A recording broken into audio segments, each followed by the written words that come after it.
Boa noite a todos. Só esperando o nosso convidado aparecer aqui.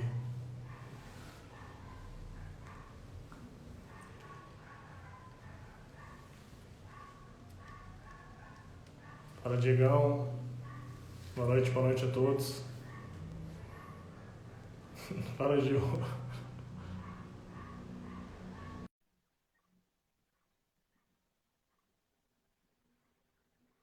Aguardando aí a internet. Fala, Felipe. Boa noite, tudo bem? Tá me Boa ouvindo noite, Rafa. direitinho? Boa noite. Tô te ouvindo, só não tô te vendo ainda. E aí, tudo bem? Boa noite, Rafa. Beleza? Boa noite, Diego. Boa noite a todos aí, tudo bem? Tudo ótimo. O Diego já vai estar participando com a gente aqui. Ele já mandou solicitação. Se ele entrar, a gente já começa. Tudo bem, primeiramente, já te agradecer aí por estar batendo esse papo com a gente. Eu sei como é estar concentrado assim, a vida de jogador, a correria que é, então é muito gratificante, prazeroso poder estar falando com você e agradecer.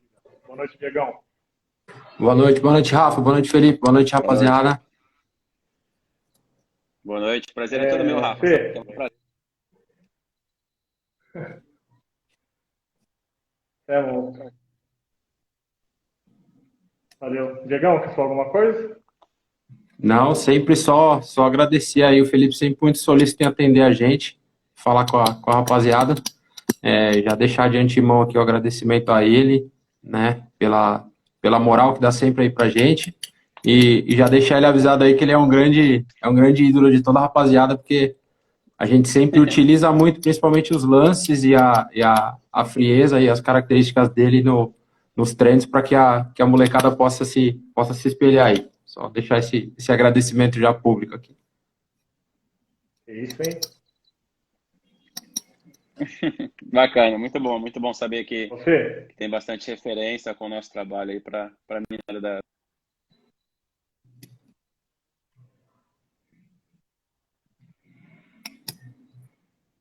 ô, Fê, a internet, pelo menos para mim aqui, tá travando um pouquinho, mas acho que não tem problema. Tá travando para você também, Diego? Mas eu acho que é Tá. só a Tá? sua só, Rafa. É, Da minha e do Diego tá tranquila. Eu não te vejo também, Felipe. Para mim você tá picotando aí. Não, a minha tá deve boa. ser A do minha só tá hotel. parando do Mas isso aí, Rafa. gente, daqui a pouco melhora. Não tem problema. Fê, chegaram várias perguntas aqui para você. Algumas não são tão simples assim de responder. Mas tem um rapaz que você conhece bastante, um tal de Rodrigo. Ele, ele pediu para me fazer uma pergunta se você curte muito jogar futebol com ele, como que é a relação de vocês dois. Já mandar de lata, assim.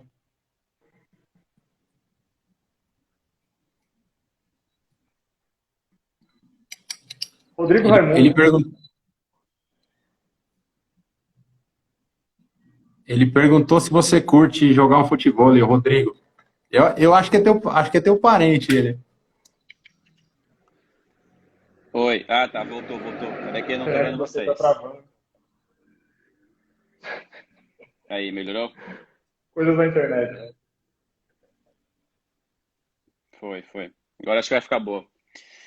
E, cara, no meu tempo vago, eu não sou muito de jogar futebol, mas futebol é uma coisa que eu gosto bastante, passo tempo e sempre que eu tô em amigos, a gente tá participando sim, nas horas vagas, né? É até meio contraditório, né? O cara treina todos os dias e no tempo vago tá jogando bola e futebol, mas é uma coisa que eu gosto muito, né? E acaba melhorando alguns fundamentos também que a gente acaba utilizando nos treinos e nos jogos, então é muito bom e é sempre de altíssimo nível.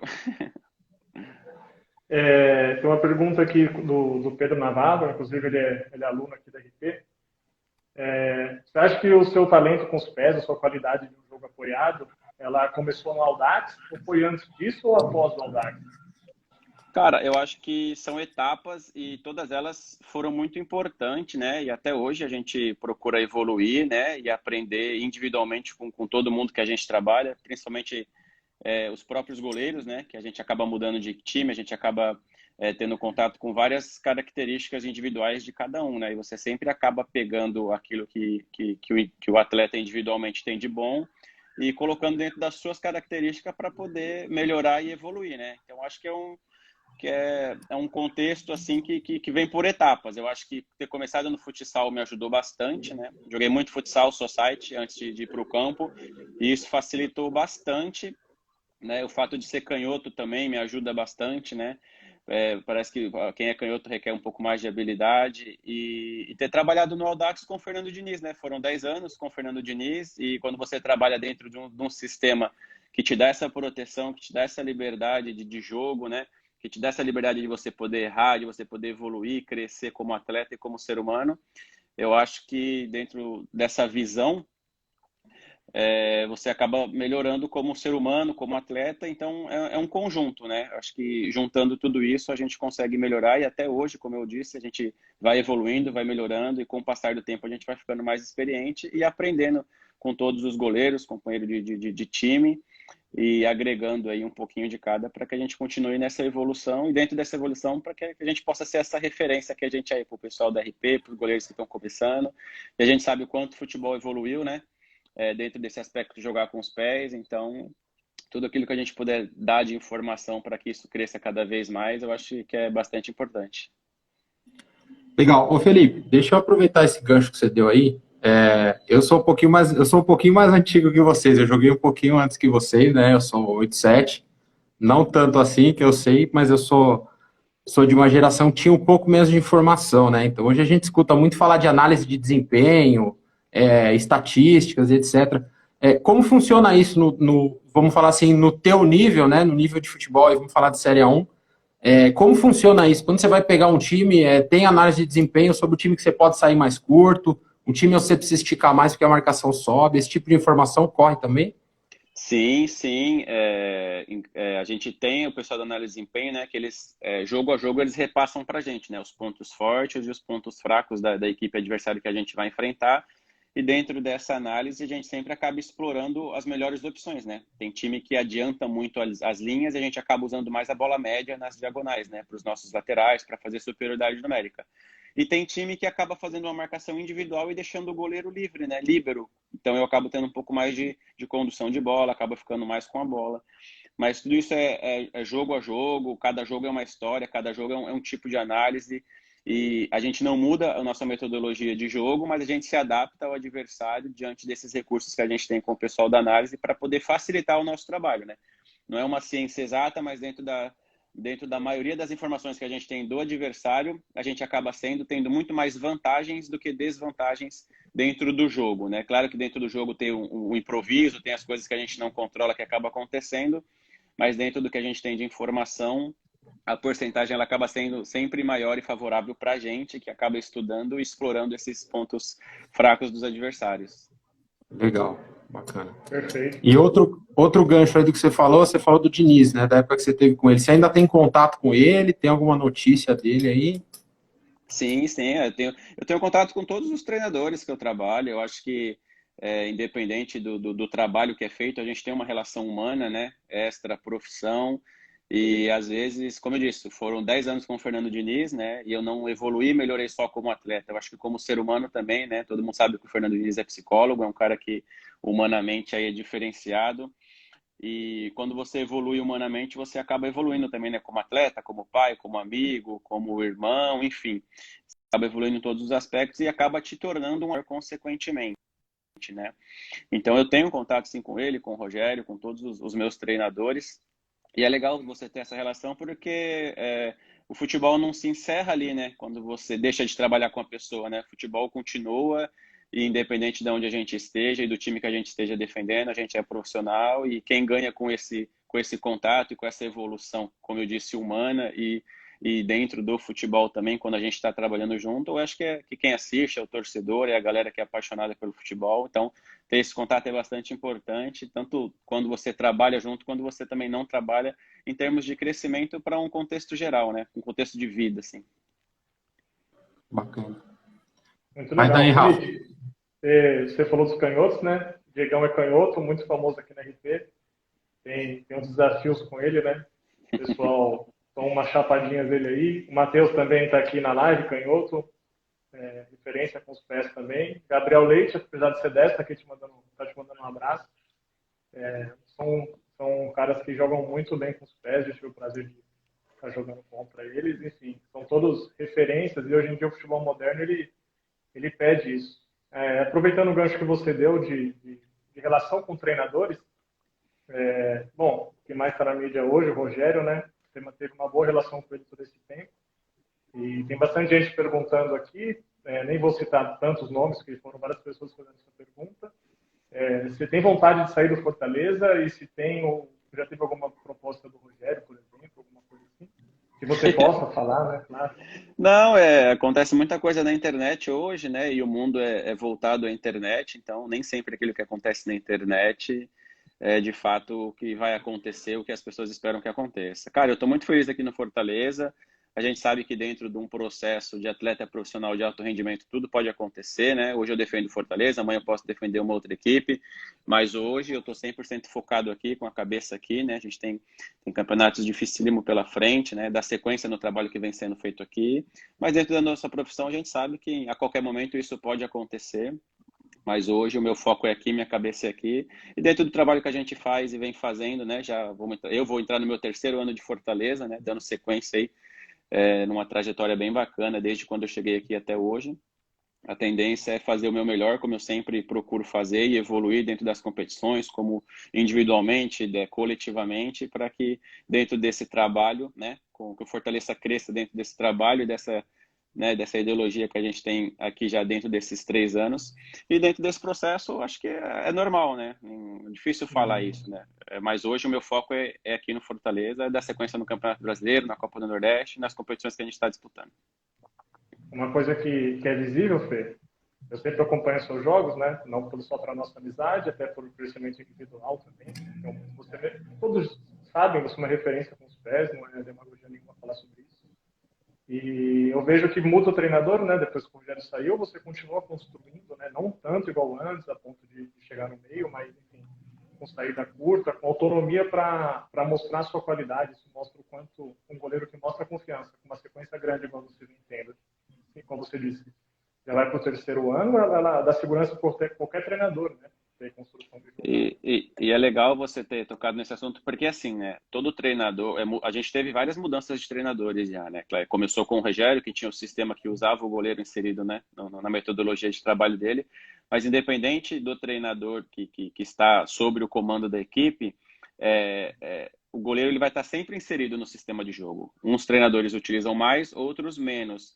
Mas, independente disso, você está sempre treinando e participando. Hoje, os próprios treinamentos da semana, é difícil um treinamento hoje que o goleiro não está inserido, tanto na parte como goleiro, quanto na parte, às vezes, de apoio, de trabalho de jogo com os pés. E isso é muito importante para a gente hoje em dia. Então, às vezes, não é porque a gente está jogando mais ou menos com o pé que a gente está deixando de participar coletivamente com o time. É que, às vezes, você pega times de linhas baixas também, né, que acaba jogando dentro do teu erro, não te pressiona tanto assim, mas o legal dessa mudança de comando é que, independente da mudança, você consegue adaptar esse jogo com os pés, seja ele um pouco mais curto, seja ele um pouco a média distância, né? Seja ele um pouco mais fora do gol em termos de cobertura, que é uma coisa muito difícil para o goleiro também. Às vezes, para quem assiste um jogo, vê o goleiro saindo da área fazendo uma cobertura, acha, pô, isso é fácil, é só jogar adiantado.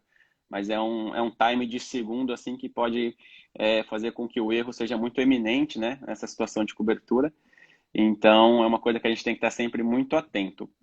Mas o que eu acho que é onde eu queria chegar é que, independente do treinador, aquilo que você faz na semana dentro do treinamento é sempre possível de você fazer dentro da partida, né? Então, muitas das pessoas falam, mas ele só sai jogando porque ele tem qualidade, é porque ele é bom com os pés. Não, eu só saio jogando porque é exatamente o que eu faço e treino na semana. Então, todo mundo que treina e faz na semana tem a capacidade de executar dentro de uma partida, independente de ser eu, de ser você, de ser o Diego. Acho que qualquer goleiro que se permita treinar, acertar e errar na semana, ele tem totais condições de fazer isso dentro de uma partida.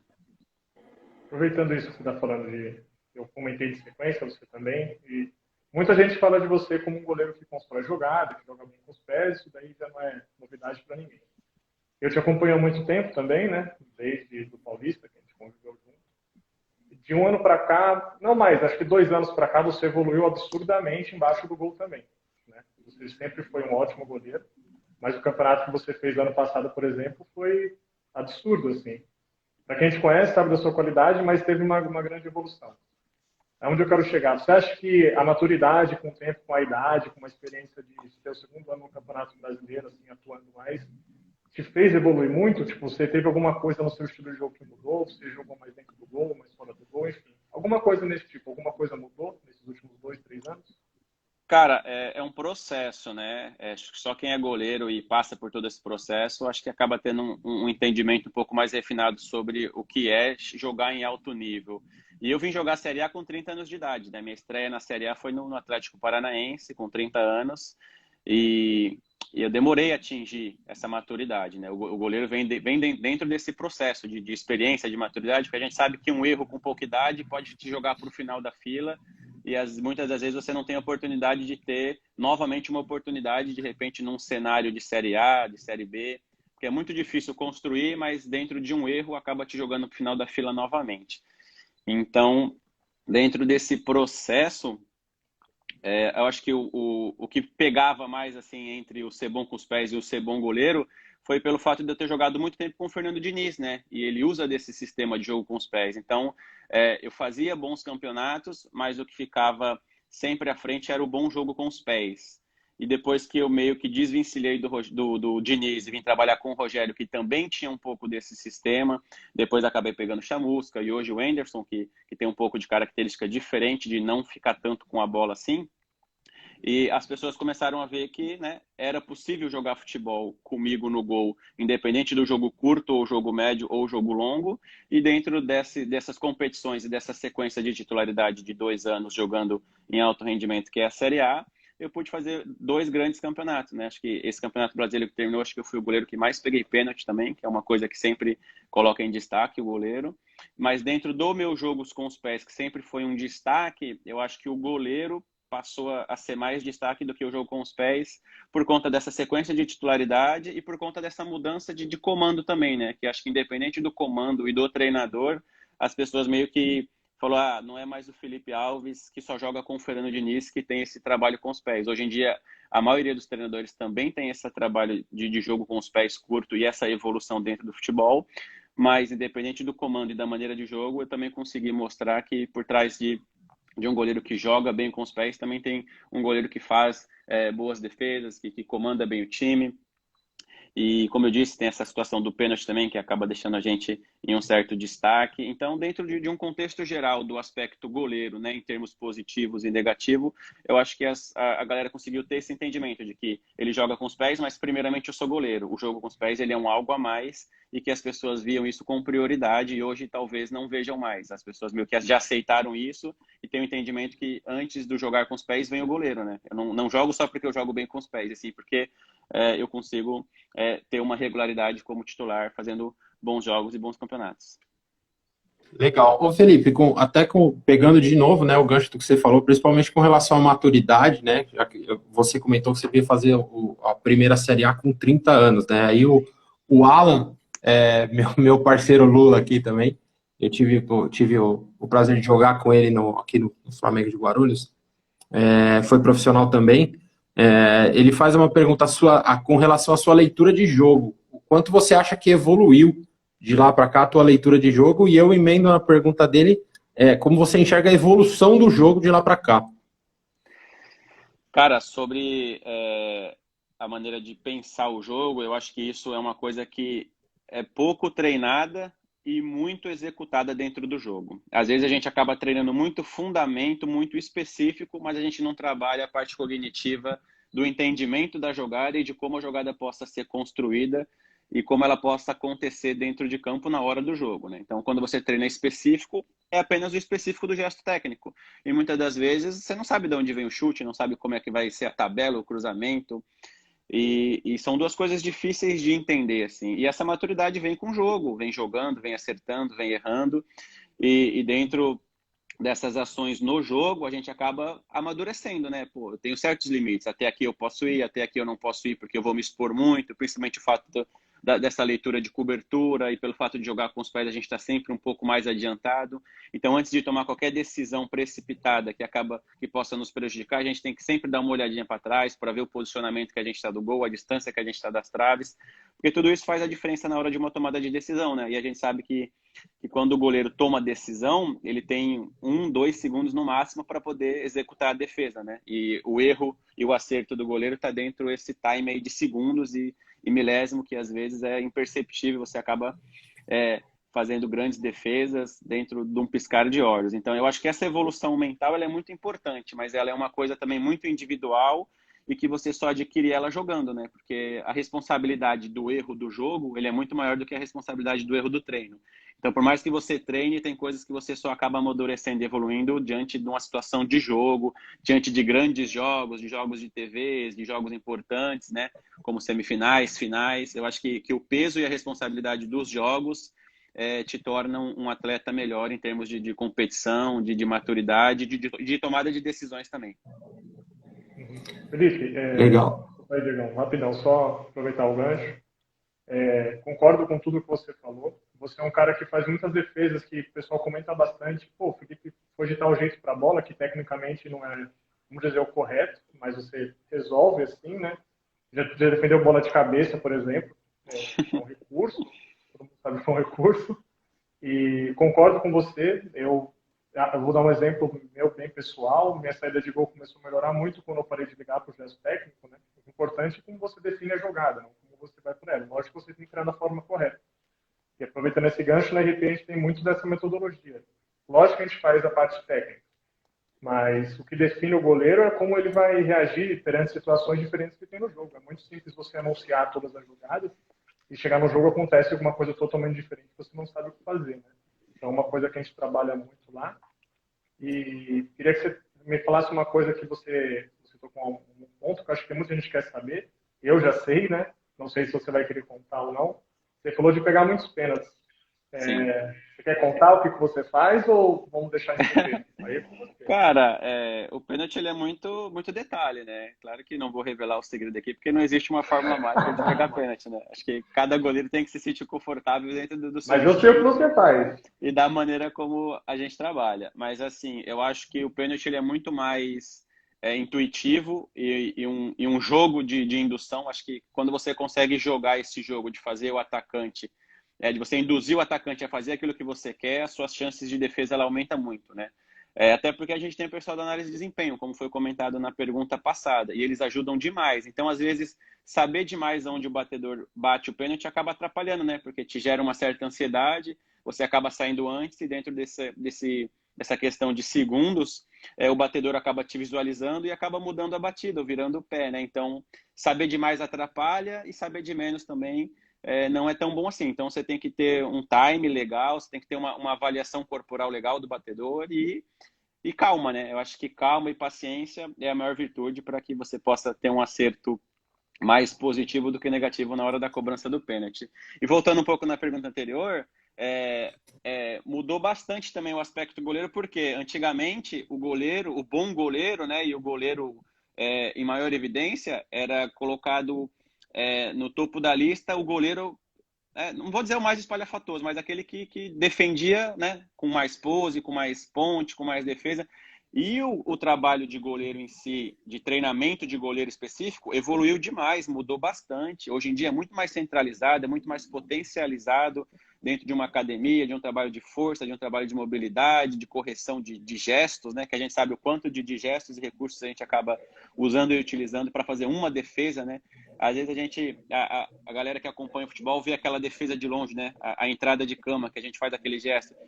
Às vezes não tem o entendimento do quão difícil é você trocar a passada, cruzar a passada, achar o tempo da bola, entrar no kick da bola correto para que você não solte a bola e tome o gol de rebote. Então, é uma variável muito grande que a gente tem que se aperfeiçoar a cada treinamento. Então, antigamente o goleiro ele era bem visto por isso. Para ele ser bom, ele tinha que fazer pontes, defesas, né, de um grau de dificuldade um pouco maior. E hoje em dia, com essa mudança e evolução, eu vejo de uma forma muito diferente.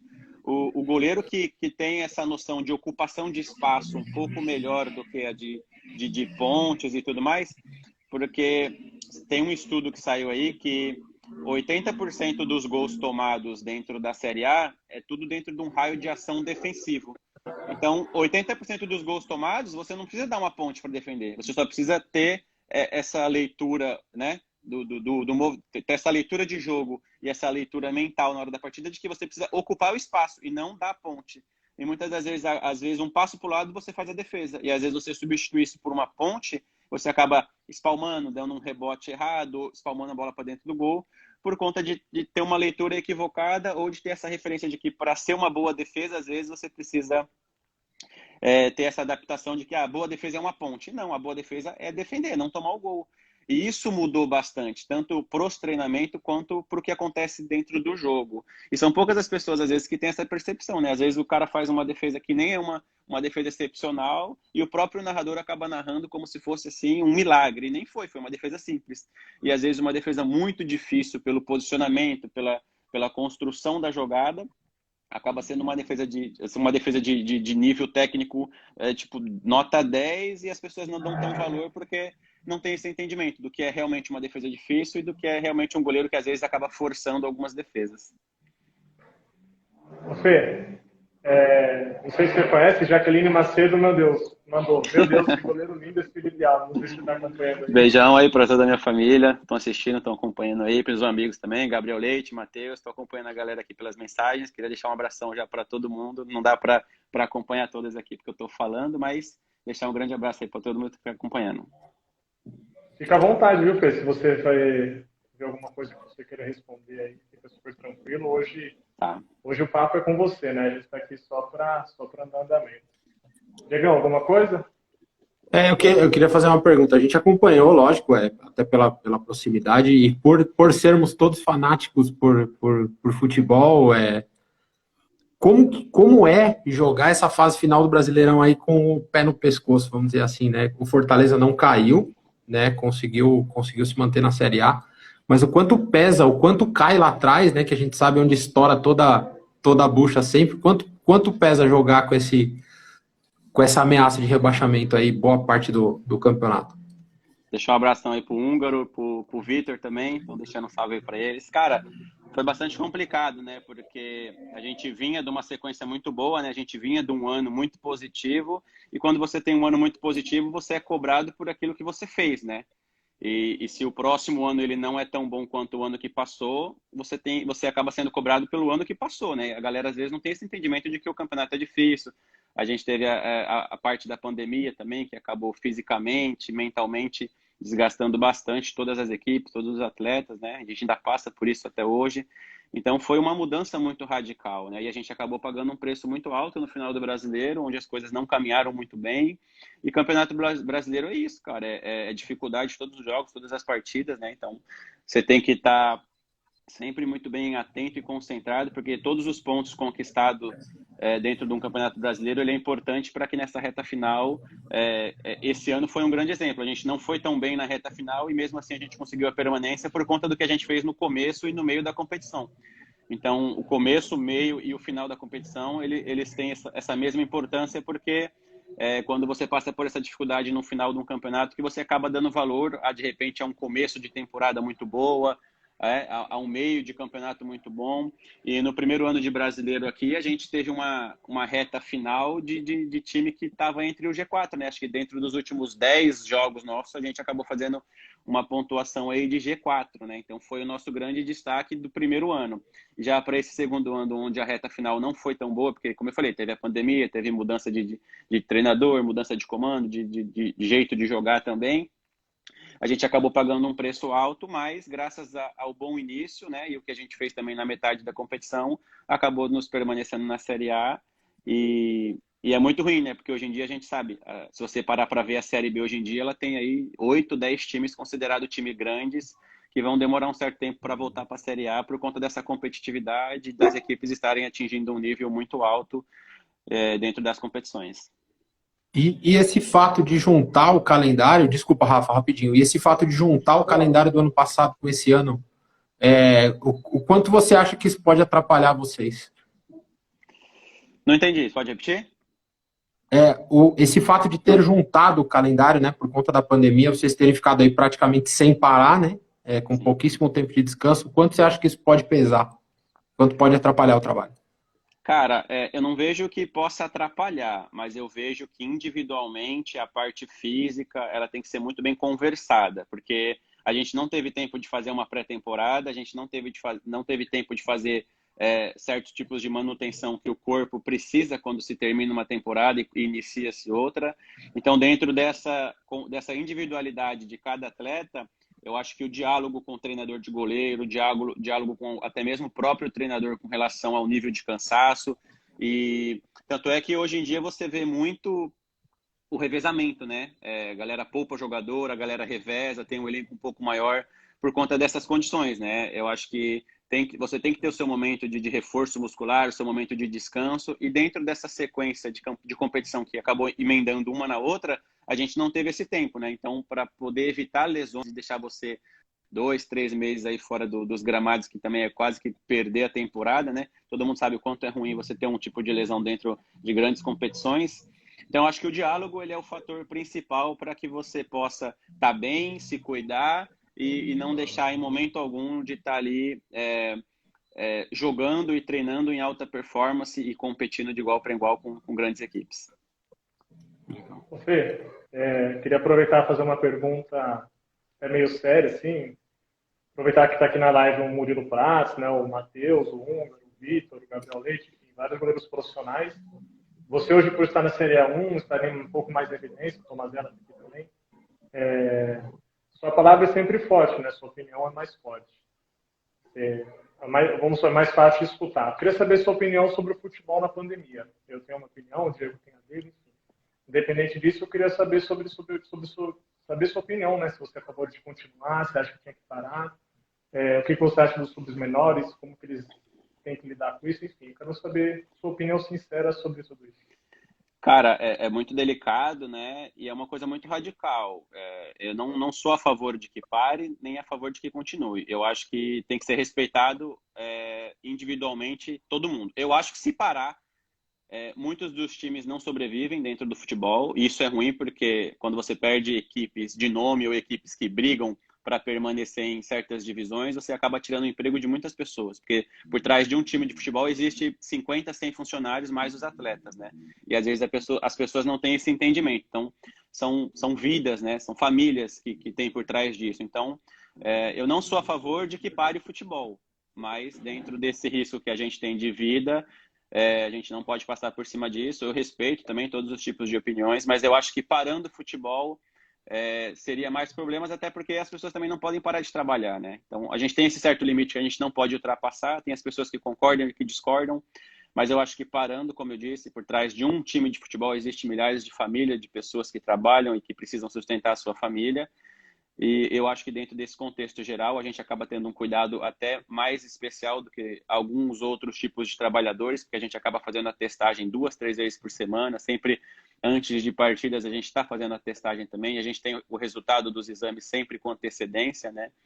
Tanto é que, mesmo tendo bastante casos de Covid no futebol hoje, né, com o passar do tempo, o futebol talvez é um esporte que apresente bem pouco casos, né, e é um esporte que faz com que a gente viaje bastante, né? Então, eu acho que tudo é um processo, uma etapa de entendimento.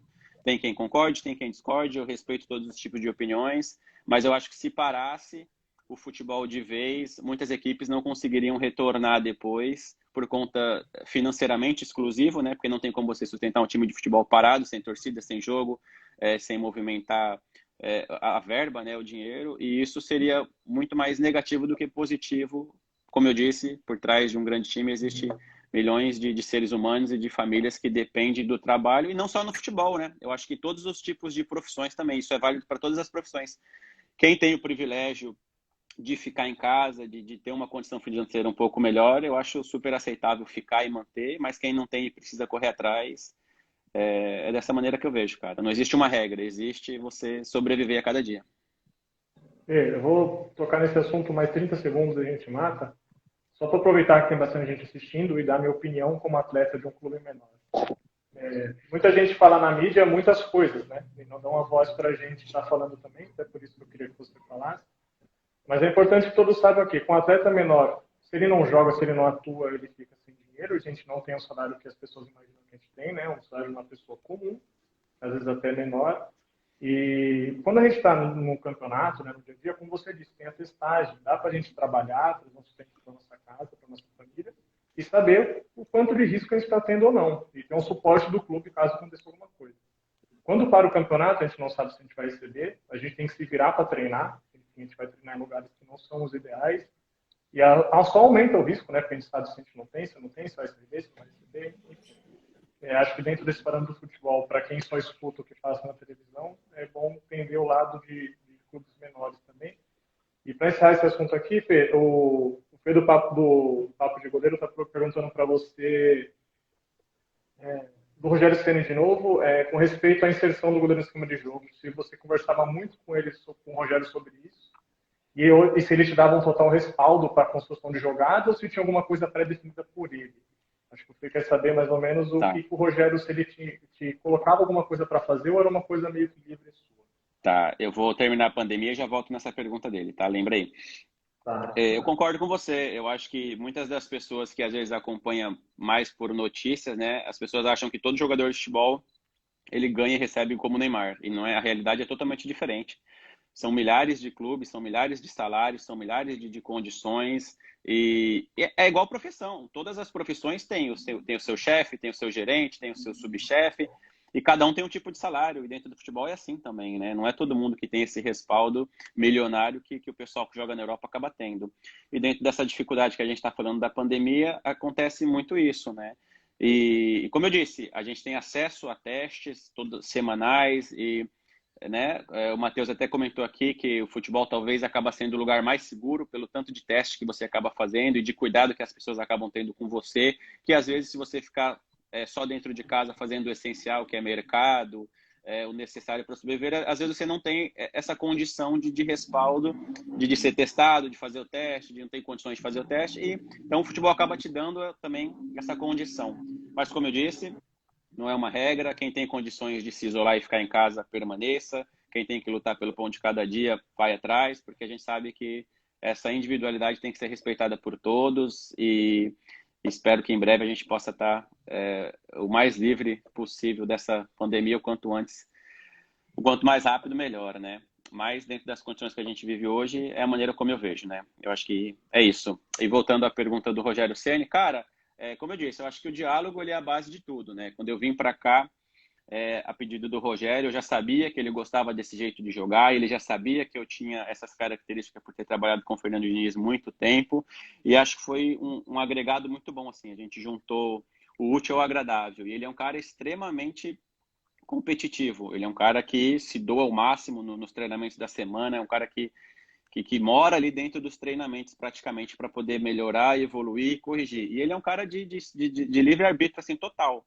Ele impõe, sim, o que ele quer que você faça, mas se dentro daquilo que ele quer que você faça, você tem uma opinião diferente ou você consiga mostrar para ele que tem outras formas mais fáceis ou diferente de fazer aquilo que também dá certo, ele é um cara todo ouvido, que ele vai te escutar, ele vai pedir para que você faça, ele vai deixar você demonstrar o seu lado também, e dentro do teu lado, com o lado dele, acaba aparecendo coisas novas, coisas boas, e quem ganha com isso é o time, é a equipe, é o jeito de jogar. Então, dentro do sistema dele, que ele pedia para se fazer, e dentro das ideias que eu tinha também, que não era indo contra a ele, mas era só uma questão de adaptação, de melhora dentro de um posicionamento, ou de uma movimentação, ou do porquê isso, não aquilo.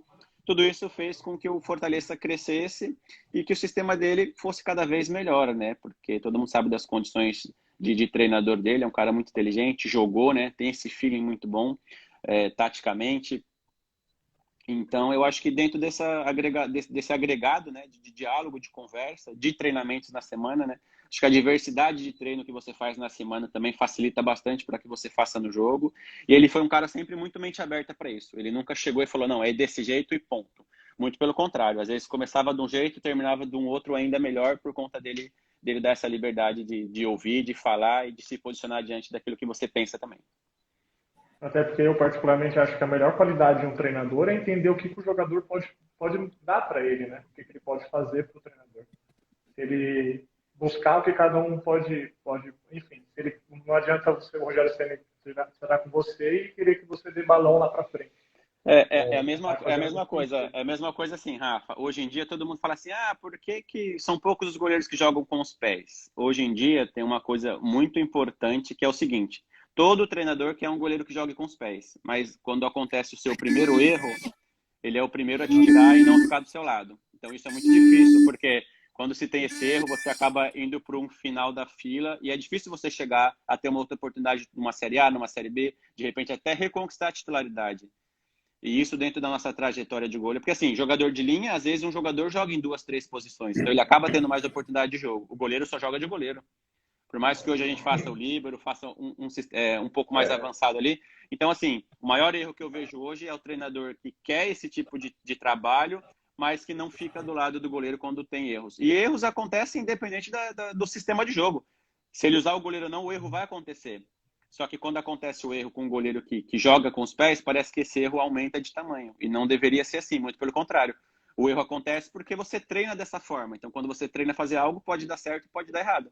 Mas não significa que quando deu uma vez errado, você tem que parar e tá tudo errado. Não. Eu Muito não pelo sei se contrário. você vai lembrar, aquele dia que a gente conversou com o Rogério Ceni, tive o prazer de estar conversando com o Rogério, né? Mas isso foi o que ele me falou. Na minha construção de jogo, ele falou para fazer como o treinador pede, mas entender que não é todo treinador que é igual ele, né? Que vai aceitar que tem algum erro. E a gente tem grandes exemplos, né, de goleiros que jogam aí, que às vezes cometem erros que são taxados. A gente teve o exemplo do Muralha, né, que aconteceu como goleiro, acabou tendo uma, duas falhas e é julgado até hoje por essas falhas e por esses rótulos que acabam acontecendo dentro da nossa profissão, que é uma coisa muito triste, que quem é goleiro acaba sentindo. Acho que todo erro de goleiro, todo goleiro acaba sentindo, porque a gente sabe da dificuldade que é ser goleiro. Então é isso. Eu acho que o mais importante hoje, dentro dessa construção, é você ter um treinador que esteja não do seu lado, mas que esteja dentro do lado do sistema. O sistema, ele tem erros como qualquer tipo de sistema tradicional. Então, se você se propõe a jogar, uma hora você vai errar saindo jogando. Isso é uma coisa natural do processo de evolução do treinador que tem esse estilo de jogo. Tanto é que o Diniz tem a metodologia de trabalho dele até hoje, ele melhora, ele evolui, mas ele nunca deixa de utilizar isso. O Rogério também utilizava isso aqui, está utilizando isso no Flamengo. Então, todas essas características de quem usa o goleiro, ela vai ser sempre utilizada, só que dentro dessas condições. Quando acontecer um erro, você não pode ser um cara que discorde do erro ou que te julgue pelo erro, sendo que isso faz parte do seu sistema.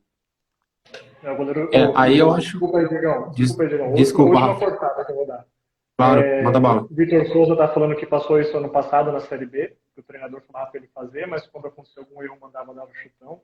Exatamente. Aí fica difícil. Isso várias vezes. Eu acho que todo goleiro passa por isso. Sim, e uma pergunta que eu já te fiz umas 300 vezes, tem muita gente fazendo aqui, até porque o Diego bate bem na bola também, a gente faz várias disputas da RP. Por que diabos você não bate falta? Cara, então, eu acho que eu já até comentei isso aqui em uma outra oportunidade, por vários motivos, cara. Hoje o goleiro inserido no sistema de jogo, ele já tem inúmeros recursos a mais, vários tipos de pensamentos a mais para fazer. E cobrar falta, cara, você tem 10 atletas em campo que tem essas características também, né? Que não corra tanto esse risco de ter que bater uma falta e voltar para o gol. E eu trabalhei com o Rogério, né? Quando você trabalha com o Rogério, tem essa associação. E se eu começo a bater falta trabalhando com o Rogério, as pessoas iam acabar entrando nesse julgamento de, pô, tá deixando de ser o Felipe Alves, né? O bom goleiro Felipe Alves, que joga com os pés, para querer ser um Rogério Ceni da vida. Isso talvez não soaria, né? Não que não soaria bem para minha carreira por conta de estar sendo comparado com o Rogério, mas a gente sabe o quanto é difícil a gente crescer dentro da nossa profissão. E quando você atinge um certo nível, para as pessoas te rotularem e te jogarem para o fim da fila, que é uma coisa até que eu estou batendo muito na tecla e sendo repetitivo, porque é realmente isso que acontece. Para te jogarem para o fim da fila, basta você piscar o olho. Então, foi mais por conta disso, assim, mais por uma conta de segurança da minha parte. Eu amo o que eu faço, eu amo esse jogo curto, essa saída com os pés, fazer cobertura, jogar, dar linha de passe, esses dribles que às vezes acaba acontecendo, que não é uma coisa treinada, mas acaba acontecendo dentro da partida. Tudo isso é a minha maior paixão. Mas bater falta, eu acho que é para poucos. Se eu treinar, eu tenho a capacidade de bater falta, sim, mas não é uma coisa que eu vejo como prioridade minha hoje. A minha prioridade é continuar sendo o Felipe Alves, que tem essa boa saída de jogo, que tem um bom entendimento de jogo coletivo, que sabe posicionar bem os meus atletas para que a saída flui cada vez melhor. E o bater falta é uma exceção, um dia talvez, bater um pênalti quando for preciso. Não é uma coisa que eu vejo como prioridade, não é uma coisa que vai mudar muito o meu patamar de carreira se eu passar a fazer hoje ou começar a fazer hoje, até porque tem 50% de chance de dar certo, 50% de chance de dar errado. Mas se der errado, os julgamentos e a forma como eu volto pro final da fila, ele é muito mais rápido do que o tempo que eu levei para construir, para chegar até onde eu estou. Então, são vários tópicos e assunto que, às vezes, quem quer que eu bata falta, é só vai lá e bate falta, mas não. Por trás do errar e do acertar, é muita coisa envolvida e muitos anos de trabalho colocado para simplesmente ir lá e bater uma falta. E, como eu disse, não vejo isso como uma prioridade, meu foco é outro, e se um dia for preciso, quem sabe, eu até acaba batendo, mas não que seja o meu foco hoje. Diegão, agora a palavra é sua, só para fechar esse assunto. Para quem quiser saber, bate muito bem falta. Tinha uma porcentagem de acerto nos treinos de mais de 50%. Você sabe que eu estou falando bobagem, mas enfim, se ele não quer, eu vou entender o lado dele. Diegão, manda aí. Não, não, eu acho que é muito disso que o Felipe falou. Eu vejo alguns pontos, né? Eu acho assim, qualidade de bater na bola, todo mundo sabe, é indiscutível que você tem. O fato de ter a escolha de poder ir bater a falta, ter a liberdade para bater falta, é lógico, é livre-arbítrio. Eu, na minha opinião, na minha visão, eu, como sempre fui goleiro e maluco, totalmente maluco. Quem jogou comigo, quem me conhece, sabe que eu sempre fui doido. Né? Eu driblava mesmo, se viesse babando, tomava touca, e eu queria bater a falta, e eu armava jogo. Então, esse sempre foi o meu estilo de jogo. Mas eu acho que você tocou num ponto, principalmente o fato de ter trabalhado com o Rogério, e para mim, na minha opinião, como uma pessoa, né, como um goleiro que fui, e também treinei muita falta, bati muito em bola, o que eu falo muito para a molecada hoje, pô, você bate 10 bolas, acerta 8. No treino eu batia 500 e acertava 20. Até o dia que eu bati 500 e acertei 480. Aí eu fiquei feliz da vida, entendeu? E aí comecei a bater 600 para acertar 580. E aí você vai aumentando o teu laço. Mas eu acho que o Rogério elevou o nível desse negócio para um patamar que eu acho que a gente não vai ter outro cara que tenha essa... Primeiro que tenha... ele carregou com ele durante 15 ou 17 anos, se não me engano, a camisa de um dos clubes mais pesadas do Brasil. Né, com relação à história. Ele carregou isso. Ele chamou essa responsabilidade para ele, então eu acho que nesse ponto aí eu te entendo, né? Não consigo concordar 100%, porque eu acho que se tem qualidade hoje, se a gente for contar a quantidade de gol de falta que sai no futebol brasileiro... Eu vou te dar uma boa resposta quando você terminar, manda ver. A quantidade de gols que sai no Campeonato Brasileiro de bola parada é baixa, sim, né? E não só no futebol brasileiro, eu acredito até que no futebol mundial hoje a quantidade de batedores caiu muito. E cara, eu acho que tinha que se encorajar assim. É uma questão de responsabilidade, eu sei, eu entendo. Eu consigo chegar perto da dimensão de imaginar o tamanho do piano que você carrega, tá? Porque é lógico, eu falo e eu brinco, eu fui profissional, mas eu não joguei o futebol de verdade que você joga. Entendeu? Então, assim, eu cheguei a disputar uma Série A2 de Paulistão. Né? Então, é uma realidade totalmente diferente. E estou falando disso há 10, 12 anos atrás. Então, é uma realidade diferente e era uma realidade muito mais diferente lá atrás. Né? Mas eu acho que tinha que se aventurar sim, cara. Eu sou a favor. Sou uma das pessoas que vai te apoiar. Não, sim, eu entendo. Eu acho muito bacana esse carinho de quem acompanha e de quem gosta do futebol bonito e ousado. Mas assim, lembra que eu te falei, né? Todo mundo pergunta, eu quero jogar igual você, eu quero jogar com os pés, qual que é o segredo? Eu falei, não existe uma fórmula mágica. Tudo aquilo que você faz nos treinos, você é capaz de fazer nos jogos. Então, se você treina dessa maneira, se você tem um treinador que te apoia com relação a isso, você vai conseguir executar, independente do goleiro, independente dele ser ambidestro, dele ser canhoto, todo mundo é capaz, todo ser humano que treina é capaz de executar. Seja ser um goleiro que joga com os pés, e seja em qualquer tipo de esporte, seja numa academia, levantar peso, seja num vôlei, num basquete, enfim, todo mundo tem essa capacidade desde que você se dedique e treine. E bater falta é a mesma coisa. O time é composto por 11 jogadores. Tem 11 jogadores que têm essa capacidade de treinar e bater uma falta com qualidade, com Não perfeição. tem. No teu time não tem um cara que bate falta igual você, duvido. Generalizando essa hipótese do goleiro ter que sair do gol para ir bater a falta, você tem 10 atletas que poderiam treinar e se aperfeiçoar da mesma maneira. Batendo melhor ou pior na bola, todo mundo que treina tem as condições de ir lá e bater uma boa falta dentro de uma partida. Então, era aí que eu queria chegar, entendeu? Eu não vejo essa necessidade do goleiro ter que sair para ir lá bater a falta, embora eu trabalhei com um cara que foi essa referência que você disse, que vai ser difícil ter um goleiro que bata os números dele e que tenha a qualidade que ele tinha nesse aspecto, bater falta e bater na bola, né? Então, eu acho que é mais ou menos isso, assim, como eu disse, não é uma regra, não tem uma fórmula mágica, eu acho que tem um momento, né, talvez, eu acho que eu já passei desse momento de treinar e começar a bater falta, não sei, talvez eu esteja errado, talvez eu comece, talvez eu faça gol de falta, talvez eu não faça, eu não sei. Eu sou goleiro, eu não coloco limites na minha carreira, no meu modo de pensar, no meu modo de evoluir, eu vou um dia de cada vez, né, um jogo de cada vez, e dentro daquilo que eu mais gosto de fazer, que é treinar, evoluir, corrigir pequenos detalhes.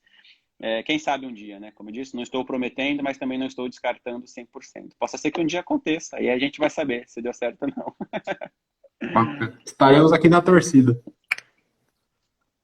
Fê, vou fazer uma pergunta que eu esqueci de fazer antes, até um erro meu.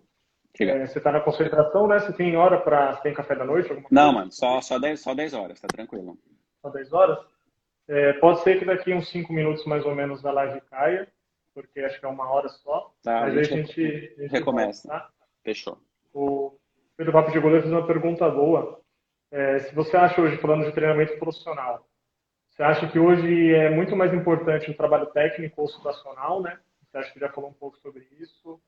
E como você enxerga a preparação do goleiro hoje?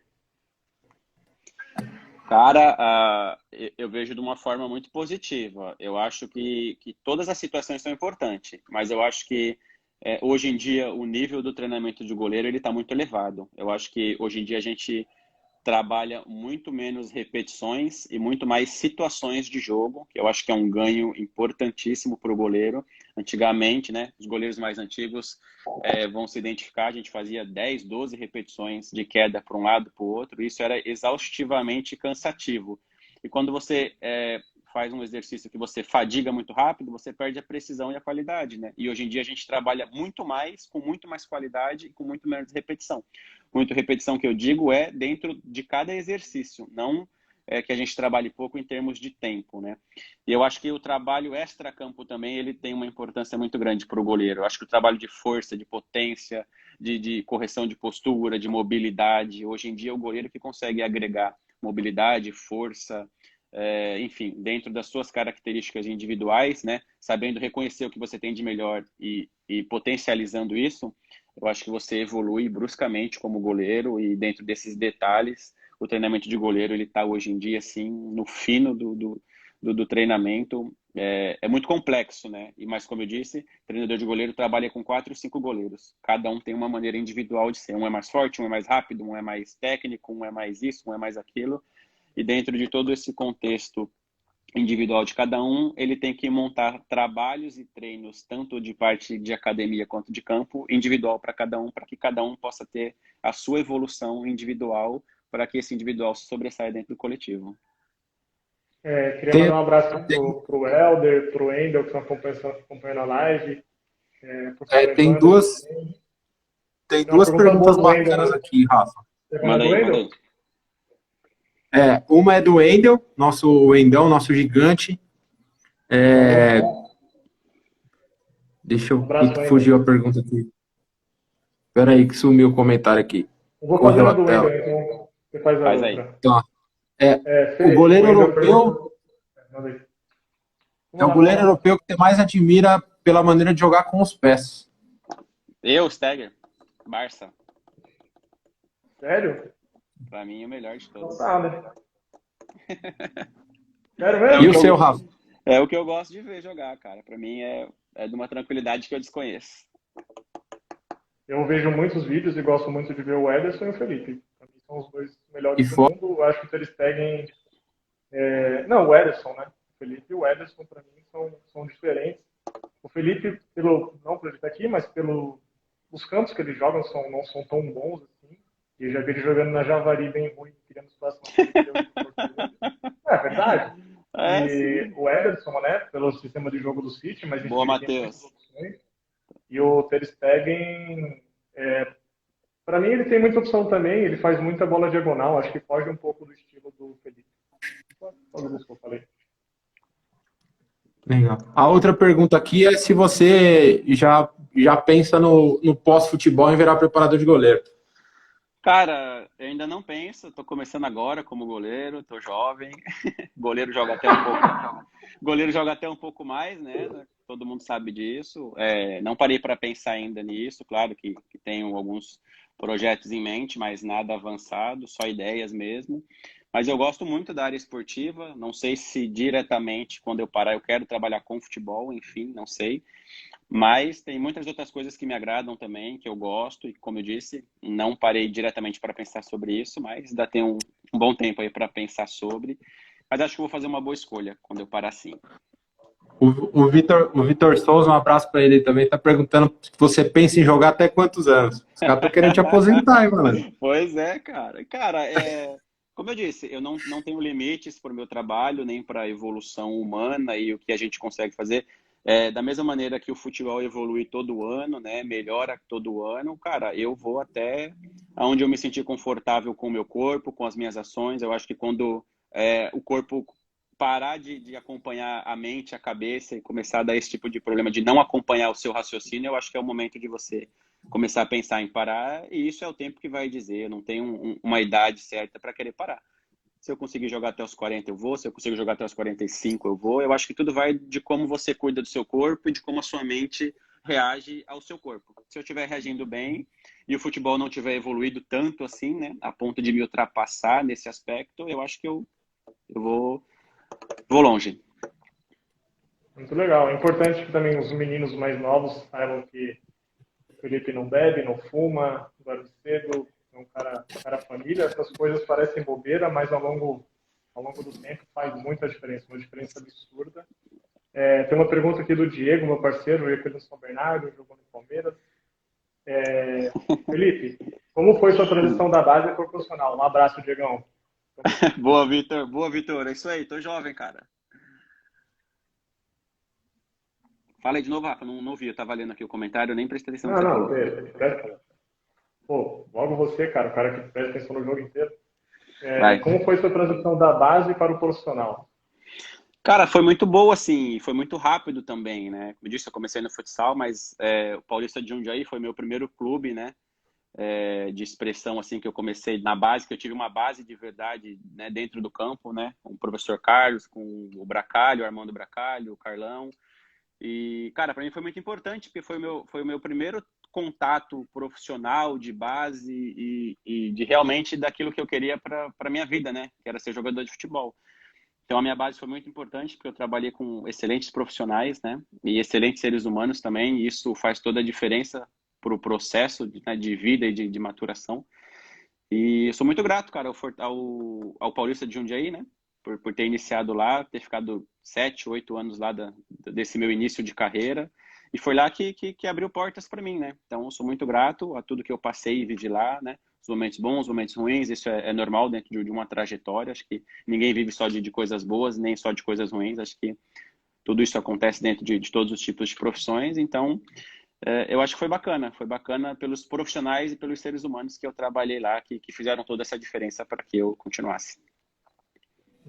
O Evandro até fez uma pergunta aqui, que eu acho que já meio que você respondeu. Ele falou que vê eu e você como referência com os pés, lógico, cada um dentro do seu patamar. E perguntou quando a gente começou a ter esse trabalho inserido com os pés, né? Acho que também no Paulista a gente trabalhava muito isso. Foi uma base ótima, só ver o tanto de goleiro que o Paulista revelou, né? Sim, sim. Temos o Wagner, o Vitor, enfim, uma sequência grande. Nem todos jogavam com os pés, mas foi uma sequência grande de goleiros que foram formados. Até porque o goleiro jogar com os pés é mais recente também, né? Eu individualmente acho que lá tem. Vamos falar aqui já. A gente prometeu uma surpresa aí, lógico, agradecendo a você por ter nos enviado, mas a gente vai sortear esse manto aqui. Essa camisa aqui que eu vou falar, já falei isso, tem até gente brava comigo, mas eu sou palmeirense, mas sem puxação de saco, esse azul, essa camisa azul aqui é uma das mais bonitas que eu já vi nos goleiros, e a gente vai sortear ela pelo Insta da RP. Certo? Obrigado, viu, Felipe, pela camiseta aí. Nada, que isso. Na segunda-feira. Na segunda-feira a gente vai lançar o sorteio aí. Obrigado de novo. Que isso, imagina. Tem uma pergunta legal do Elmer aqui, que é o nosso aluno também, faz parte aí do time da RP. quanto por cento você acha que tem entre mente e treinamento? Você acha que o seu estado de frieza é pelo tanto que você treina ou é um estado mais mental seu? Ele, que é o especialista nisso, dá um toque sobre esse ponto seu. Eu acho que isso é individual, mas isso pode ser trabalhado também. Inclusive, assim, às vezes você vê bons jogadores, bons goleiros atuando muito bem em jogos de poucas expressões, né? E às vezes em jogos decisivos ou em jogos de TV, ele acaba não tendo o mesmo rendimento por conta da mente. Eu acho que a mente não pode controlar a mente tem que controlar o seu corpo, né? E você não pode deixar que isso te mude. Eu acho que da mesma maneira que você disputa o primeiro jogo do campeonato, você tem que ter a mente e a frieza de disputar uma final de campeonato da mesma maneira, porque é válido os 3 pontos, né? Embora seja um jogo de título, e as pessoas oscilam muito dentro disso. Tanto é que hoje em dia, para mim, você pergunta, o que você considera para ser um bom goleiro? Para mim, ser um bom goleiro, você tem que ter uma regularidade.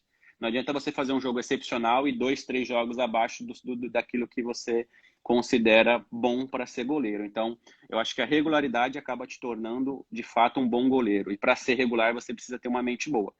É mais difícil de trabalhar a mente em treinamentos, porque não tem a pressão do jogo, não tem a torcida, não tem a TV, não tem a familiar mais próximo te assistindo, né? E hoje em dia, você erra, a rede social, ela te crucifica, ela te rotula, ela te expõe, e, enfim, ela acaba aumentando o tamanho do teu erro para uma coisa que às vezes não é a realidade.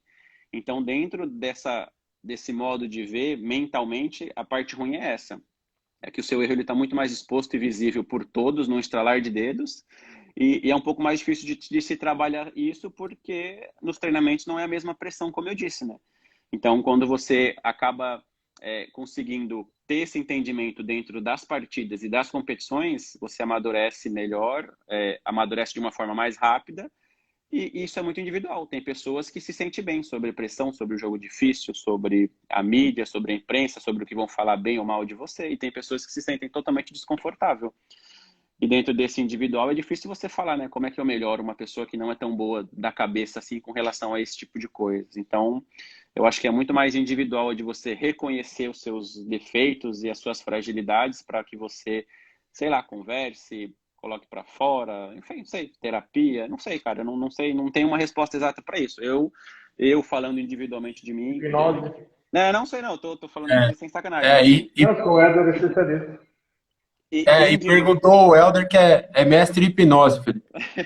Individualmente falando, eu sempre fui um cara muito tranquilo e com o passar desse meu progresso de evolução, né, de Série B, de Campeonato Paulista, até chegar na Série A e jogar da maneira como eu jogo hoje, eu relutei muito entre o acertar e o errar, o arriscar ou não arriscar. Então, tudo isso eu fui formulando e reformulando dentro de mim para que eu pudesse ter essa mentalidade e essa calma para jogar futebol hoje em dia, né? Então, não são... são poucas as coisas que acabam, assim, me tirando essa concentração de jogo que eu tenho, independente de ser uma final ou um primeiro jogo de campeonato, como eu disse. Para mim, todos os jogos são importantes, porque o que eu escolhi fazer é jogar futebol, então eu vou me permitir ser a minha melhor versão todos os jogos, independente da pressão, das dificuldades e da maneira como o jogo se desenvolva. Mas isso é muito individual e não existe, creio eu que não existe uma fórmula mágica de fazer o cara que tem medo ou insegurança passar a ter, sem ele passar por cima dos próprios medos e problemas individuais que ele acaba tendo. Aí agora eu queria entrar num assunto, num assunto delicado aí, e vou colocar a pergunta para os dois, né? Já que estão os dois em atividades aí. Tem até mais de uma pessoa perguntando, o último que perguntou aqui foi até o Fê do Papo de Goleiro, tá aqui com a gente. Cara, com relação à bola alta, a bola cruzada na área, a gente está vendo e acompanha que tem saído muitos gols de bola alta dentro da área, bola alçada. E a goleirada tá saindo menos do gol, a bola tá mais difícil. Por que tá acontecendo esse tipo de coisa? Qual que é a visão dos dois com relação a isso? Quer começar, Rafa, pra você não me copiar, ou eu começo pra você não copiar depois? Eu vou então. Minha opinião sincera, eu acho que o goleiro sai sim nas bolas que são alçadas na área, aquelas bolas que ele só cavam. Como eu falei, acho que no início da live, individualmente melhorei muito nisso, quando eu parei de ligar muito para a parte técnica, de sair com o joelho levantado, de fazer as coisas da forma certa. Hoje, estou, por exemplo, aqui no Rio Claro, A gente deixa até a linha um pouco longe para mim ter mais tranquilidade para sair. O que mudou muito para mim, o que eu acho que é mais difícil, que as pessoas não entendem, é que dificilmente o cara levanta uma bola na área. A maioria, os caras hoje em dia, vamos dizer que eles chutam uma bola para a área. Né? É uma bola muito rápida. Hoje em dia o goleiro é mais rápido que antes, é mais forte que antes, só que também o atacante é mais rápido que antes e mais forte que antes. Então, falam que antigamente o pessoal saía mais, mas eu acho que o futebol mudou totalmente. Hoje a bola é mais rápida, os caras chutam mais forte. E quando eu vejo uma bola alçada na área, é muito difícil o goleiro não sair. Pelo menos essa é a minha opinião. Eu já vejo da seguinte maneira. Antigamente, né, alguns anos atrás, o futebol ele era mais sistemático. Você jogava com 2 laterais de origem e a obrigação dos laterais era chegar no fundo para cruzar. E hoje em dia você não tem essa obrigação. Hoje em dia os times jogam com extremos espetados, habilidosos e fortes para ficarem de mano e fazerem jogadas individuais em diagonais ao próprio gol. Então você acaba perdendo um pouco desse time de cruzamento porque ele é pouco utilizado dentro de uma partida. Se você pegar uma partida de futebol hoje, vai ter aí 4 ou 5 cruzamentos por jogo. Se você pegar uma partida de futebol há alguns anos atrás, acho que tinha 20, 30 bolas cruzadas por jogo por conta de características de sistema e de modo de jogo.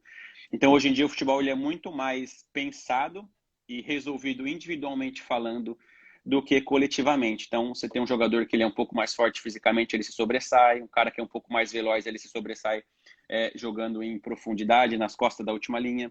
E hoje em dia, tem time também que joga, que a jogada principal é a saída de bola com o goleiro, né? Que acaba saindo o gol lá, utilizando a saída do goleiro, atraindo a marcação. Então, quando você atrai a marcação, não tem necessidade de você chegar no fundo para cruzar, porque o time todo já adiantou para poder pressionar o goleiro. Então, eu acho que por conta dessa variação de tática, e da maneira como os times se comportam, a bola cruzada ela tem sido bem menos do que antigamente. Hoje você só tem bola cruzada na área quando você tem bola parada, falta ou escanteio. E com o jogo rolando, são poucos os times que usam desse artefato. Quando usam desse artefato, é aquela bola rápida entre a marca do pênalti e o zagueiro, e é uma bola um pouco mais no chão, um pouco mais de velocidade, e não a bola viajada para que haja o cruzamento e a necessidade do goleiro sair. Então, é como eu vejo, assim. Então, a gente está sendo menos utilizado nesse aspecto por conta do futebol ter evoluído bastante e tem como prioridade outras características e não o cruzamento em si, como era antigamente. Vitor Souza, eu sou igual a você, só vejo o vulto também, ainda mais que você não... E uma coisa não menos importante, mas quem é goleiro vai se identificar muito com isso. Hoje em dia, as bolas que são feitas para determinados campeonatos, elas não facilitam em nada a saída do gol, elas têm uma variação muito grande. Para quem bate de fora da área, para quem cruza uma bola na área, é muito difícil você ter esse tempo de bola com referente às bolas que são feitas hoje em dia, né? A gente até fala e brinca que eles fazem bola para que haja realmente o gol, que é o espetáculo de futebol, não para que haja a defesa do goleiro. Então, a bola tem um pouco de interferência assim também, mas não é o fator principal, como eu disse, já falei o que eu acho. Mas a bola acaba atrapalhando bastante também hoje essa saída do gol. O Eduardo Pascoal, vulgo meu pai, está perguntando porque são raros... Abraço, Edu. Porque são raros gols de falta hoje. Fê, vou responder rapidinho aqui para ele. Tá. Pelo menos não sei na realidade lá do Felipe, mas aqui no clube a gente estava conversando disso, o meu treinador estava comentando disso, falou que antigamente ele tinha liberdade de chegar no clube e ficar batendo 100, 200, 300 faltas. Hoje, se o cara chegar antes, ele não pode ir para o campo, ele tem que passar por uma série de lugares e acabou o treino, acabou, né? Hoje tem muito analista, fisiologista e os caras não deixam o cara treinar tanto. Eu acho que é um dos motivos de antigamente sair tanto e hoje não sair tantos gols de faltas assim. Não sei se o Felipe tem a mesma opinião. Sim, eu concordo plenamente e acho que também pela evolução também, né? Não só do goleiro, mas hoje em dia as barreiras são montadas de formas diferentes. Hoje em dia você monta a barreira diferente, você coloca jogador para não tomar gol por baixo da barreira, você inverte a barreira, você faz barreira aberta com espaço pelo meio, você inverte a barreira da falta lateral. Então, eu acho que o goleiro evoluiu também bastante nesse aspecto, posicionamento, barreira, orientação, como ficar, né? Independente de onde a bola seja colocada. Então, é uma evolução das duas partes, mas eu acho que o que você falou tem o peso maior, porque quando você deixa de treinar, você deixa de melhorar e de evoluir, né? E hoje em dia, com todos esses aspectos de análise, de coisas a se fazer antes dos treinos, acaba não te dando esse tempo de treino, né? E nem deixam também, né? Exato. Diegão, uma Felipe, pergunta. E vocês querem que eu bata falta aí, ó. Nem deixam bater falta, vocês querem que eu bata falta. A diferença é saber bater a falta. Você sabe que eu sei, pô. Vamos fazer um arquivo confidencial rápido aqui. Queria que você falasse da inspiração do teu tio Renato, cara. Meu tio é goleiro de futsal, sempre foi, espalhafatoso, posudo, adora dar uma ponte no futsal. E eu tô aprendendo, cara. Falei pra ele que um dia eu aprendo a dar ponte igual ele. Bacana, um abraço para ele que mandou pra gente a pergunta aí também.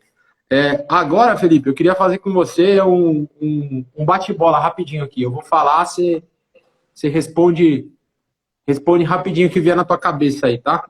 Tá bom. Vamos lá. Manda. Um jogo especial. Atlético Mineiro. Melhor atacante que jogou contra. Caracas. Peraí que eu sou meio lerdo para responder de imediato, assim. Tenho bastante, assim, pô, todo time tem um cara que desequilibra. É difícil falar um só, assim, principalmente atacante, né? Que são Fala um caras. só. Cara, O chato. o cara que incomoda bastante, que não para. Aquele que você fala, se ele pegar de frente ali, ferrou, vai dar trabalho. Ah, cara. É porque assim, tem várias maneiras de avaliar. Eu sei que é uma pergunta. Não, eu sei que é uma pergunta e resposta rápida, mas assim, tem aquele cara chato que faz gol em você todo jogo, tem aquele cara chato que te pressiona o tempo todo e não para de correr. São várias situações. Qual te Por isso incomoda que, mais?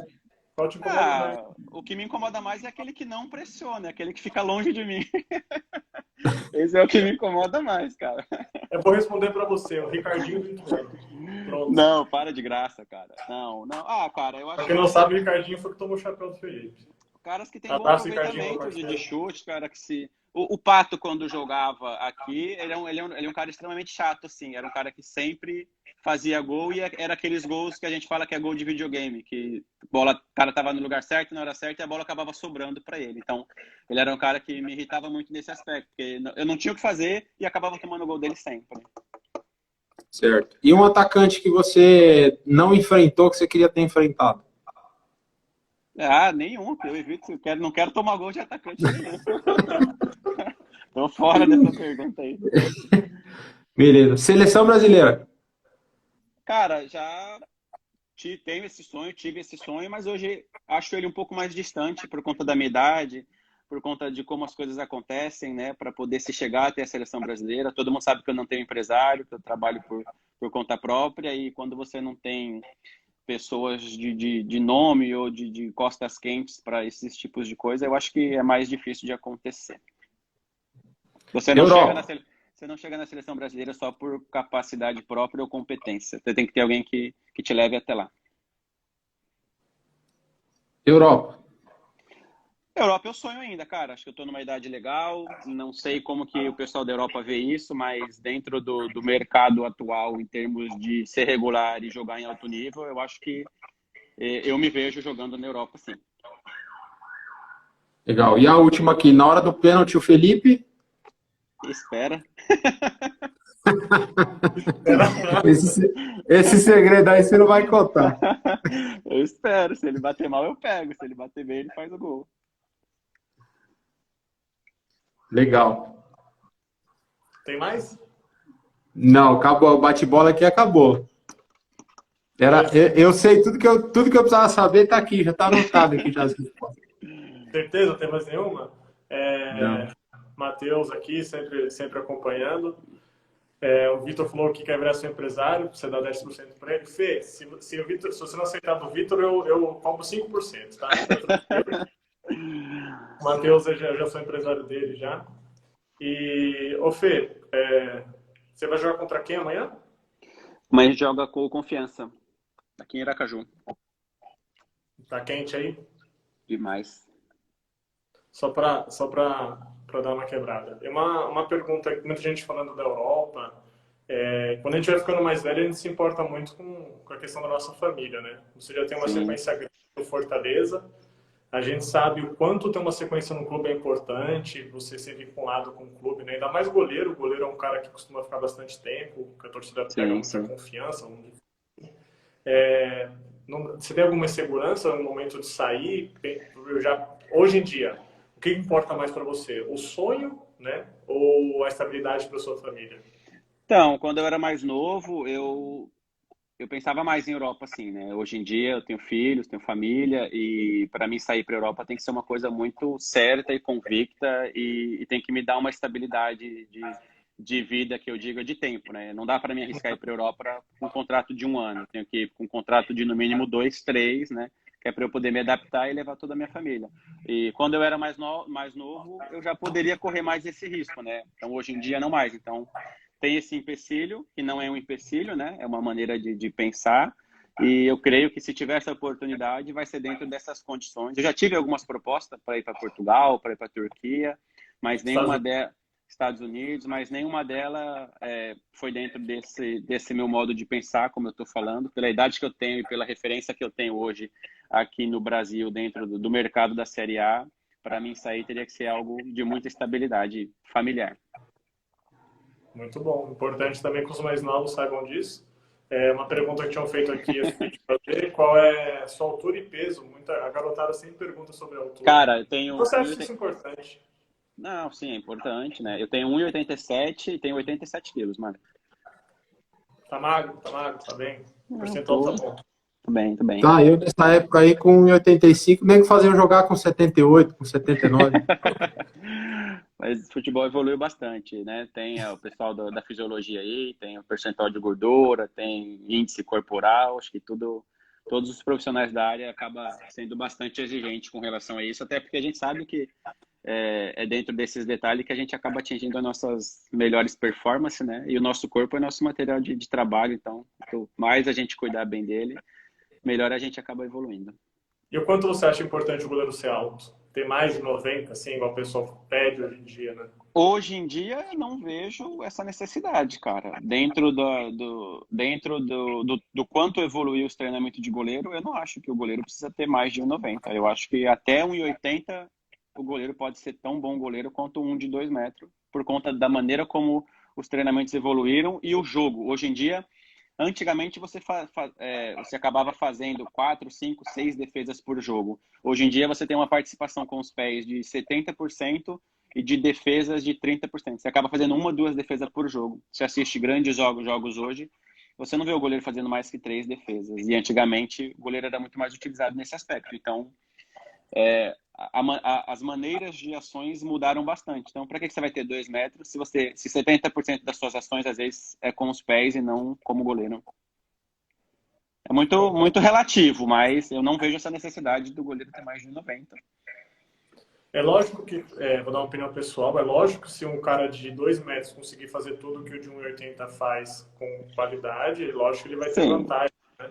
Mas dificilmente são parelhas as coisas. Normalmente o mais baixo é mais rápido. Enfim. A gente tem vários exemplos, assim. Acho que caras altos, quando eles se destacam muito, normalmente eles se destacam absurdamente, né? Que é o caso do Van der Sar, que é uma outra época, mas era mais de 2 metros. Sim. O goleiro do Milan, que me fugiu o nome agora, que ele tem quase 2 metros também. Ele sabe usar bem o corpo dele, é um cara mais moderno. Mas são fatos mais assim, isolados de cara de quase 2 metros de altura.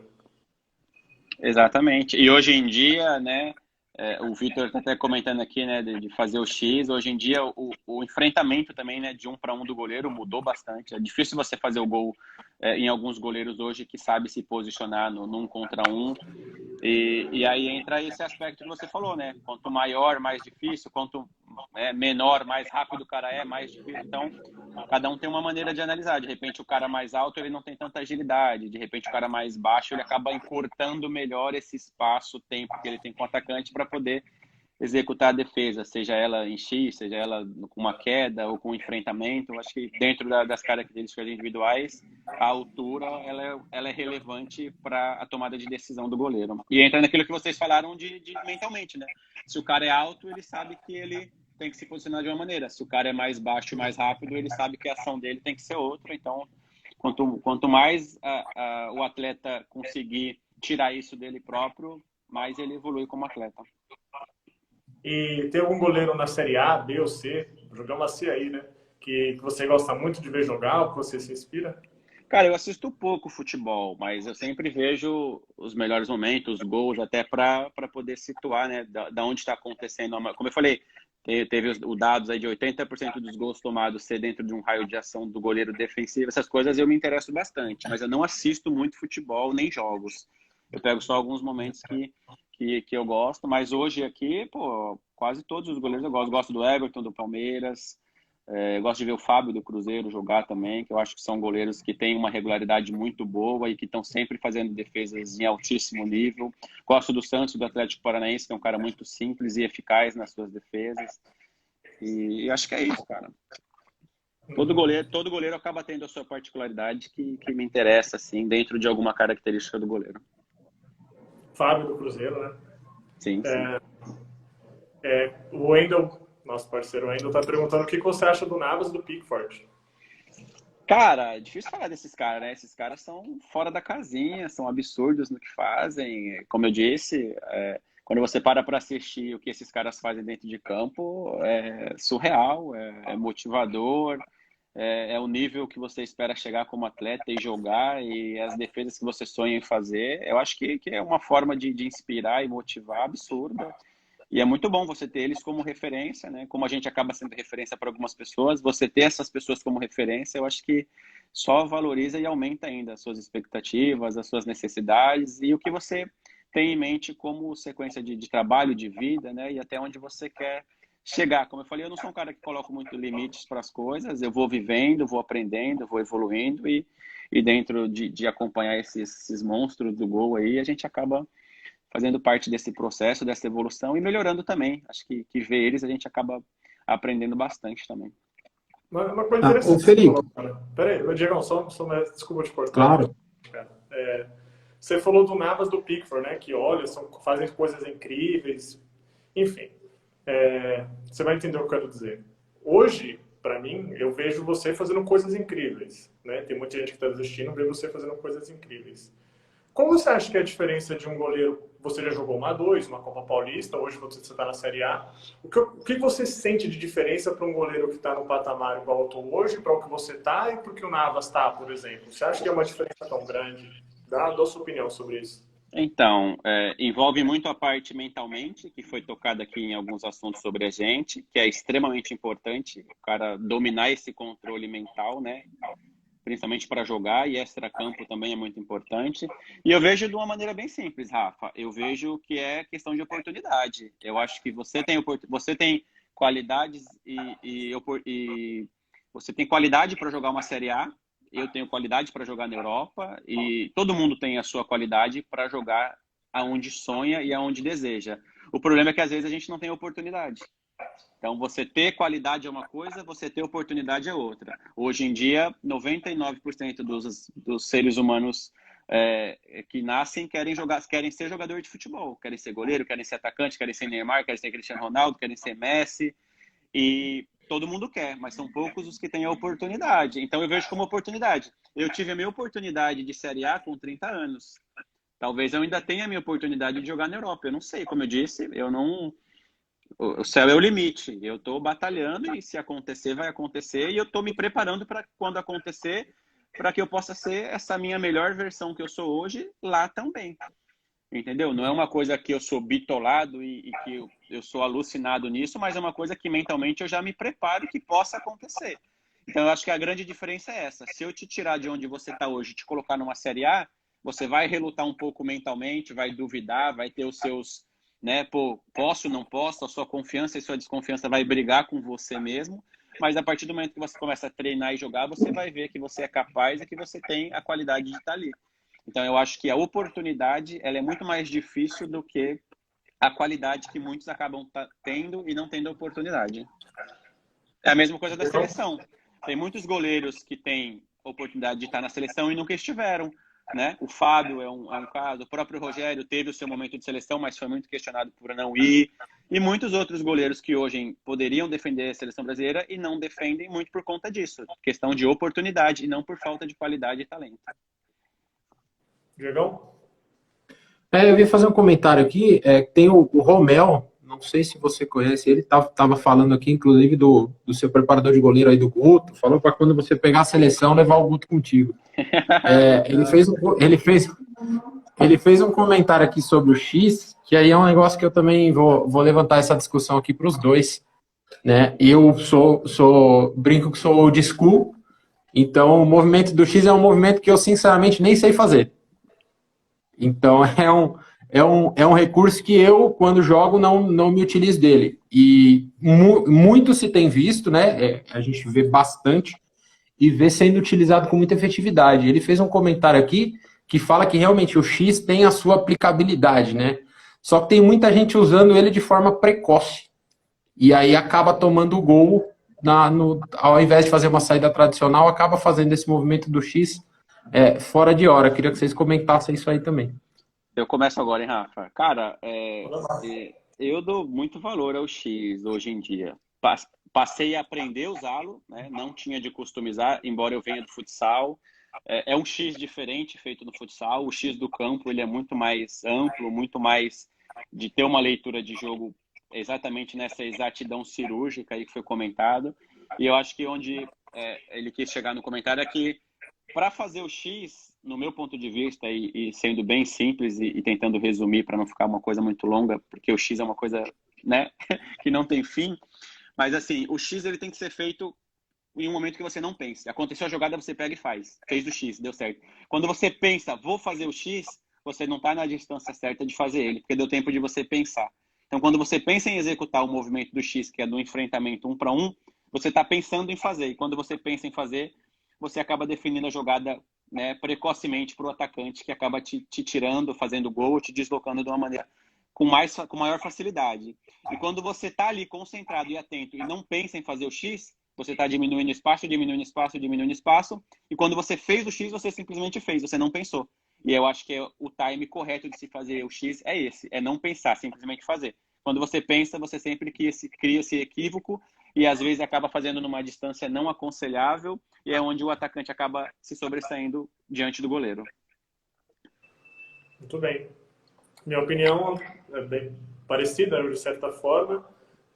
Também concordo que se você pensar no lance, já não é mais fazer o X. Eu acho que no máximo estourando é 2 metros, mas não 2 metros com uma bola dominada. Acho que é quando o cara vai definir o lance.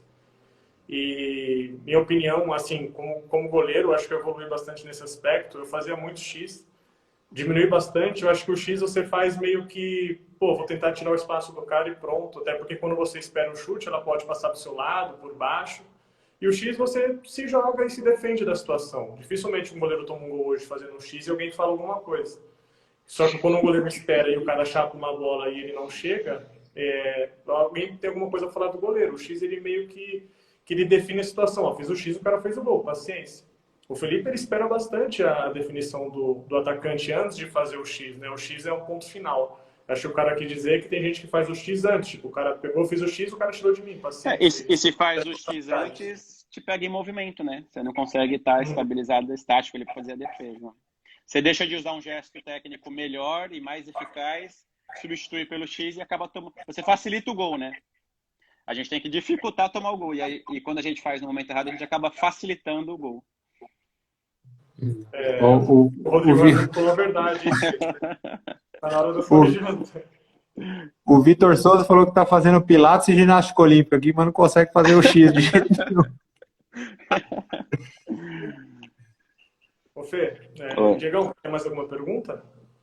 Não, cara, acho que a gente pode. Vamos liberar o homem que amanhã tem jogo. Fê, queria te agradecer muito, né? Eu sei como é estar concentrado, viajou ontem, chegou tarde, teve que treinar hoje de manhã. Esse pouco tempo de descanso, ainda mais eu sei que tem família, filhos, tá podendo usar esse tempo com a gente, passando essas informações que são grandiosas para todos no futebol, né? Porque hoje você é uma referência, tenho muito orgulho de ser seu amigo, de ver o seu crescimento. Queria agradecer também pela camiseta que a gente vai sortear. Diegão, se tiver com ela aí, mostra aí para a rapaziada. Uma camisa muito bonita. E dizer que todos da RP são muito fãs do seu trabalho. Como eu vou repetir de novo, você é uma referência, tá aí a camiseta maravilhosa. Vou tentar ganhar essa camiseta, né? Vai que sai pra mim. Meu irmão tá falando aqui que ele acabou com a live, pô. Ele comentou aí, vocês vão terminar com a live. Mas já é 9h30. Vai que você chega atrasado aí no café. Não sei como que é aí, mas os que eu joguei, Se atrasar, é complicado. Não, não dá para fazer vaquinha para pagar essa multa aí, não. Então, 10% do Felipe vai ser difícil. Mano, queria agradecer vocês, sabe que gosto de vocês pra caramba, Rafa, meu irmão, de sempre. Vamos fazer mais resenha dessa. Acho que é sempre legal estar debatendo sobre vários assuntos, principalmente aspecto goleiro, que é uma coisa infinita aí para todos. E todo mundo tem uma maneira de pensar diferente. Só tenho a agradecer aí vocês, deixar um abraço para todos aí que participaram, Idalino, Guto, todos os goleiros, né? Minha família também que esteve presente aí, para vocês. E, cara, mais cedo possível, mais breve possível, a gente está retornando aí com outros assuntos, outras referências e falando mais de futebol, que é a nossa maior paixão. Então, sou muito grato a vocês e deixar um grande abraço a todo mundo aí. Obrigado, Diegão. Legal, agradecer de novo, Felipe. Você é uma referência para nós, não só pelo fato de termos a proximidade aí, principalmente do Rafael contigo, mas você é uma referência dentro de campo e fora de campo.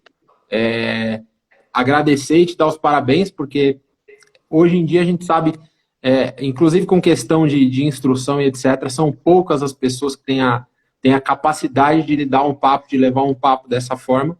Então, a gente agradece e deixa os parabéns aí. E como o pessoal está pedindo bastante aí, eu espero você lá na RP para ver se você pega a minha chapada também. Boa. Vamos ver se é bom fazer um desafio de faltas com você aí, vai ver. Vamos embora. Quem sabe a gente não constrói essa ideia juntos aí. Eu tô gordinho, mas ainda dou um caldo aí. Show, rapaziada. Abração aí, fiquem com Deus e até a próxima aí, se Deus quiser. Valeu a todos, valeu Idalino, valeu família. Fica com Deus e em breve estaremos fazendo mais lives aqui. O Heitor Souza está convidado, o Idalino está convidado também. Vai ser uma honra enorme estar conversando com vocês. Valeu, grande abraço. Show, rapaziada. Até mais. Valeu.